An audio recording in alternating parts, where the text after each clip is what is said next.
Scène 1, Introduction. Musique dramatique et images aériennes de la Sardaigne, avec des vues panoramiques de Nuraghe dans des paysages accidentés. En Sardaigne, des milliers de tours de pierre parsèment le paysage, des structures anciennes qui défient le temps et l'histoire. Ces édifices sont appelés Nuraghe, construits il y a plus de 3000 ans par une civilisation dont le nom reste gravé dans la pierre, les Nuragiques. Mais quel était le véritable rôle de ces mystérieux monuments ? Aujourd'hui, nous partons à la découverte des Nuraghe, entre histoire et légende. Les Nuraghe de Sardaigne, mystère d'une civilisation oubliée. Qu'est-ce qu'un Nuraghe ? Mystère. Les Nuraghe sont des constructions mégalithiques qui datent de l'âge du bronze moyen, soit environ 1800 à 1200 avant Jésus-Christ.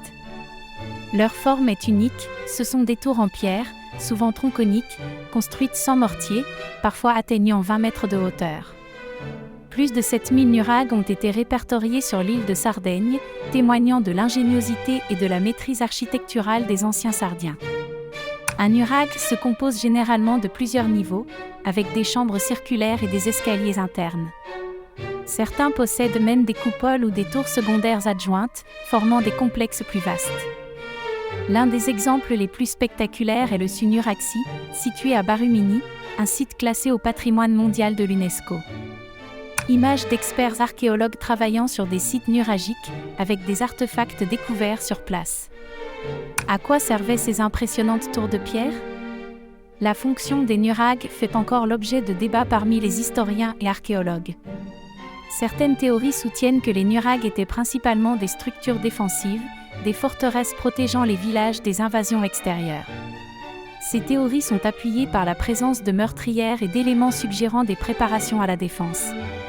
Affichage d'une carte ancienne avec des routes commerciales et des flèches montrant des invasions possibles.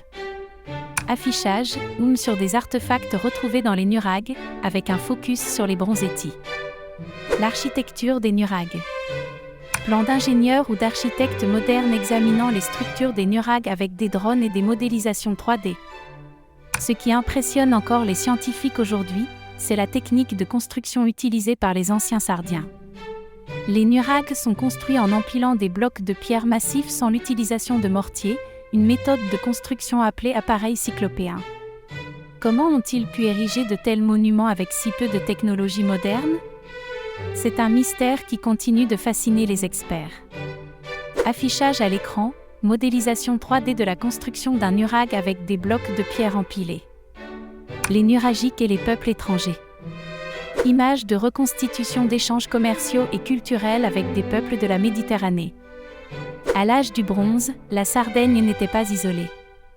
Des échanges commerciaux ont eu lieu avec des peuples de la Méditerranée, comme les Phéniciens, les Mycéniens et plus tard les Carthaginois. Ces contacts ont enrichi la culture nuragique, comme en témoignent les objets de luxe et les outils en métal retrouvés sur les sites nuragiques. Affichage, carte montrant les routes commerciales de la Méditerranée antique. Mais l'arrivée de ces puissances extérieures a aussi marqué le début du déclin de la civilisation nuragique. Avec le temps, les Nuragiques ont été assimilés par ces peuples envahisseurs, perdant peu à peu leur autonomie. Image du site archéologique de Sunuraxi, suivi de gros plans sur des détails architecturaux uniques. Parmi tous les Nuraghe recensés en Sardaigne, Sunuraxi, situé à Barumini, est sans doute le plus spectaculaire. Cet immense complexe est constitué d'une tour centrale, entourée de plusieurs autres tours et d'un vaste village. Ce site révèle une organisation sociale sophistiquée, avec des espaces réservés aux élites, des lieux de vie commune et des installations défensives élaborées. Affichage à l'écran, animation montrant la reconstitution du village et de la vie quotidienne des habitants de Sunuraxi.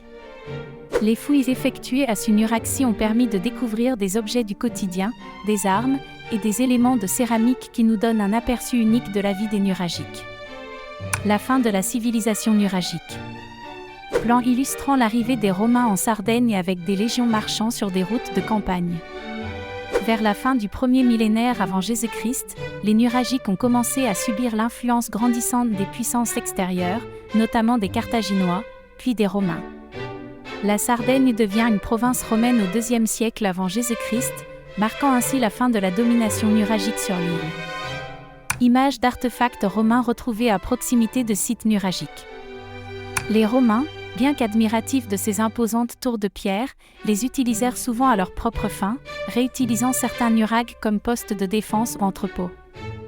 Les nurags demeurent, encore aujourd'hui, des monuments impressionnants et mystérieux.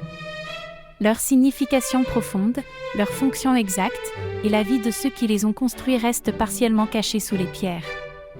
Mais leur héritage continue de fasciner les habitants de la Sardaigne et les chercheurs du monde entier. Affichage, citation à l'écran de l'archéologue Giovanni Liu, qui a largement contribué à l'étude des nurags. En explorant les nurags, nous plongeons dans un passé lointain et énigmatique, un passé qui, malgré les découvertes récentes, conserve encore bien des secrets. Quel rôle ces tours ont-elles vraiment joué dans l'histoire des hommes? Le mystère reste entier. Texte à l'écran, abonnez-vous pour découvrir plus de mystères de l'histoire ancienne. Si vous avez apprécié ce voyage au cœur de la Sardaigne antique, n'oubliez pas de vous abonner à la chaîne.